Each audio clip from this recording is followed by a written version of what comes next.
रूपा Bhargava Bahrain से आज हमारे साथ जुड़ी हुई है।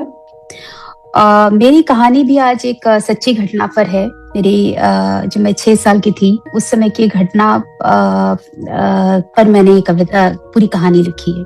जी, स्वागत है। कहानी का नाम है एक खामोश विदाई। मेरी यादों के बसेरे में उस समय की एक गहरी छाप है जब मैं महज 6 साल की थी। उन स्मृतियों को शब्द के जरिए आज मैं मुक्त कर रही हूँ। वो कैसेट और टेप रिकॉर्डर का दौर था और मेरी माँ एक कुशल गायिका। उन्हीं दिनों पापा फिल्म चश्मे बद्दूर का कैसेट ले आए। मम्मी ने सुना और तुरंत ही 2 गानों को गुनगुनाना शुरू कर दिया। एक तो काली घोड़ी द्वार खड़ी और दूसरा कहां से आए बदरा। कहते हैं कि श्रवण ही पहला गुरु है और गुड़ियों से खेलते हुए मेरी जो 6 साल की मासूम आवाज ने काली घोड़ी द्वार खड़ी गाना शुरू कर दिया। मेरी इस छोटी सी कोशिश पर पापा अक्सर मुस्कुरा देते और प्यार से मेरी नाक नचोड़ देते। तभी हमारे मोहल्ले में एक नया शादीशुदा जोड़ा रहने आया। उनका प्यारा सा चेहरा आज भी मुझे अच्छी तरह याद है। जब मैं स्कूल से लौटकर आई तब मैंने उन्हें पहली बार देखा और देखती ही रह गई। ऐसा लगा जैसे आसमान से कोई परी उतर आई हो। मैंने माँ से पूछा, माँ वो इतनी सुंदर कैसे है? माँ हंसकर बोली, पगली ये नई नवेली दुल्हन है ना, इसलिए। लेकिन मेरे उस मासूम मन के लिए तो वो एक जमीन पर उतरी हुई खूबसूरत परी ही थी। अगले दिन जब मैं नीचे सड़क पर खेल रही थी तब मेरी नजर बार बार ऊपर उनकी बालकनी पे टिकी हुई थी और अचानक मेरी परी बालकनी में नजर आई। मैंने थोड़ी हिचकिचाहट और ढेर सारी मासूमियत के साथ उन्हें देखकर एक धीमी सी मुस्कान दी। मेरी मुस्कुराहट का जवाब उन्होंने बड़े प्यार से दिया और इशारा करके तुरंत अपने घर बुला लिया। मेरी खुशी का ठिकाना न था। मैं दौड़कर उनके पास पहुंची। मासूम सवालों और बचपन की कहानियों में पता नहीं वक्त कैसे बीत गया। जब अंकल उनके पति ऑफिस से घर लौटे तो मैं घर जाने के लिए उठी। उन्होंने मुझे तुरंत रोका। अरे इतनी जल्दी क्या है? जाने से पहले एक प्यारा सा गाना तो सुना दो। मैंने बिना देर किए अपनी नन्ही सी आवाज में वही धुन छेड़ दी जो घर पर मैं गा ही रही थी, काली घोड़ी द्वार खड़ी। यह सुखद सिलसिला कुछ दिनों तक बना रहा। उनकी हर बार बस एक ही प्यारी सी फरमाइश होती, चलो अपनी प्यारी सी आवाज में जरा वही काली घोड़ी वाला गाना सुना दो, और मैं भी पूरे उत्साह के साथ अपने सुर छेड़ देती। जब माँ को इस बात का पता चला तो उन्हें लगा कि शायद ये बचपन की नासमझी है और मैं बिना बुलाए किसी के घर चली जा रही हूँ, तो उन्होंने संकोच के साथ रीना आंटी से माफी मांगी। लेकिन रीना आंटी ने बड़ी आत्मीयता के साथ माँ का हाथ थाम लिया और मुस्कुराते हुए कहा, अरे नहीं भाभी, आप परेशान ना हो। इस बच्ची से मेरा पता नहीं कैसा रिश्ता जुड़ गया है कि जब तक वो आकर मुझे ये गाना नहीं सुनाती है मेरा दिन पूरा नहीं होता। इसे मैं खुद ही बुलाती हूँ और मुझे बिल्कुल परेशान नहीं करती। अचानक खुशियों का ये सिलसिला बंद हो गया, जैसे किसी की नजर लग गई हो। मेरी परी अब हफ्तों तक बालकनी में नजर नहीं आई। एक अजीब सी खामोशी उस घर से रीसने लगी थी। आखिर एक दिन अपनी नन्ही सी हिम्मत जुटाकर मैं उनके दरवाजे तक पहुंची और कॉलिंग बेल बजाया। दरवाजा खुला और सामने आंटी नहीं थी, एक अधेड़ उम्र की औरत खड़ी थी। कुछ लोगों के व्यक्तित्व में एक नकारात्मक और भारी ऊर्जा है कि बच्चा भी सहम जाए। उन्हें देखते भी मेरा मन अजीब से बेचैनी से भर गया। मैंने दबी आवाज में पूछा, रीना आंटी कहाँ हैं? उस औरत ने बेहद बेरुखी से जवाब दिया, सो रही है, जाओ यहाँ से। और इससे पहले कि मैं कुछ और कह पाती उन्होंने धड़ाम से दरवाजा मेरे मुंह पर ही बंद कर दिया। इस किस्से को मैंने जाके अपनी माँ को बताया। माँ ने मुझसे कहा कि बेटा, वो रीना आंटी की सास है जो रायपुर से आई हैं और अब तुम बिना बुलाए मत जाना।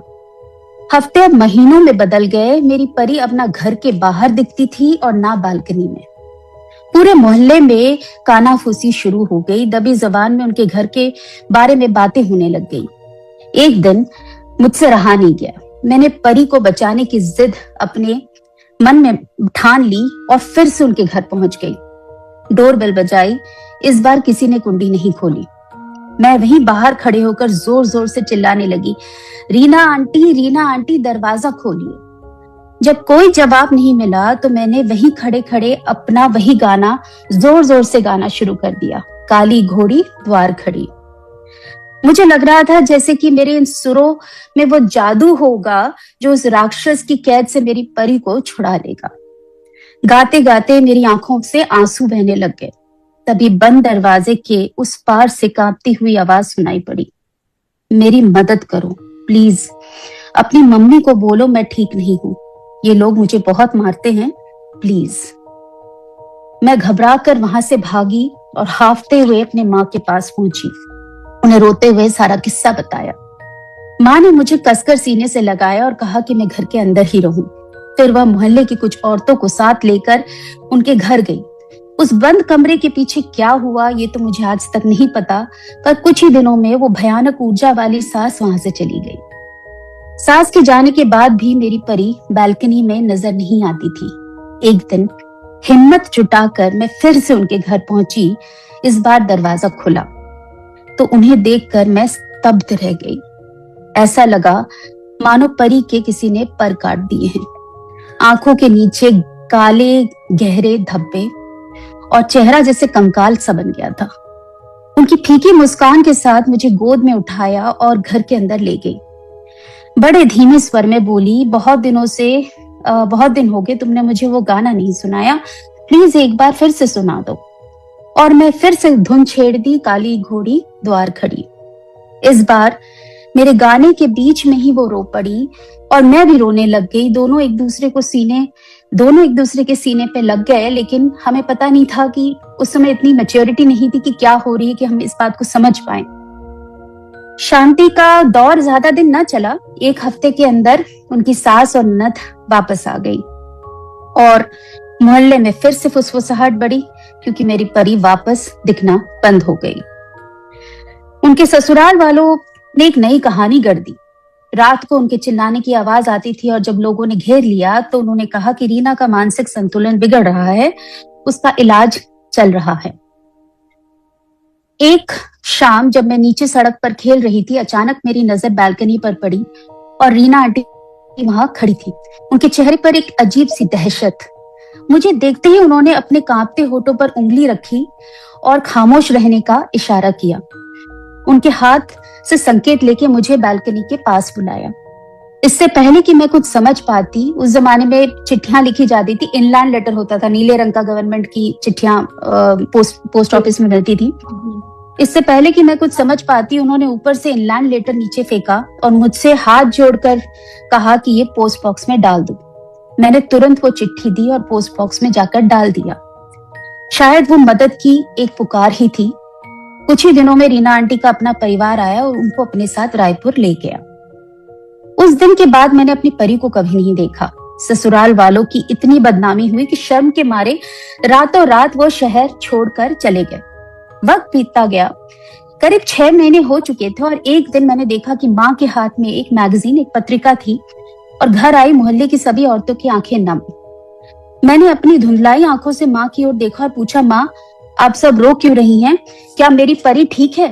माँ ने मुझे गले लगाकर कहा, तुम्हारी परी अब आसमान में उड़कर वापस परियों के देश चली गई है।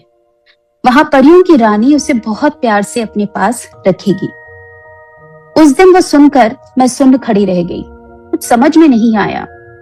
अनसुलझा सवाल मेरे मन में के कोने में दबा रहा। मैंने माँ से मैगजीन देखने की जिद की, पर माँ ने मुझसे छीनकर उसे कहीं गहराई में छुपा दिया। करीब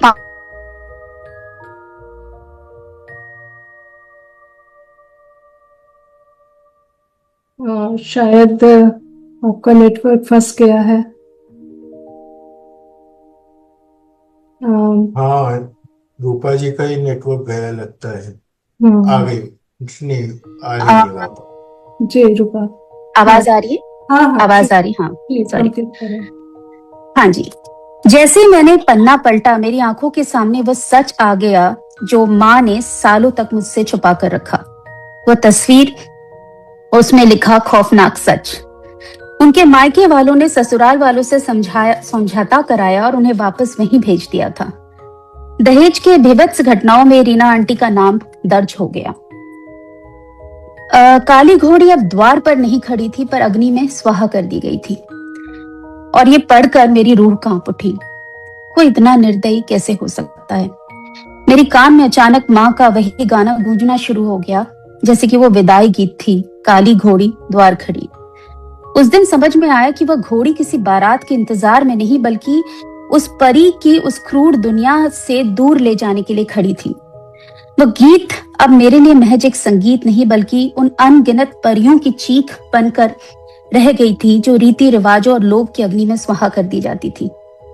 मैंने वो मैगजीन बंद की और आसमान की ओर देखा, और शायद कहीं दूर बादलों में के पार मेरी परी अब आजाद होकर अपनी पसंदीदा धुन गुनगुना रही होगी, जहां ना कोई बंधन, ना कोई आग और ना ही कोई निर्दयी समाज है। ये थी मेरी कहानी, एक खामोश विदाई।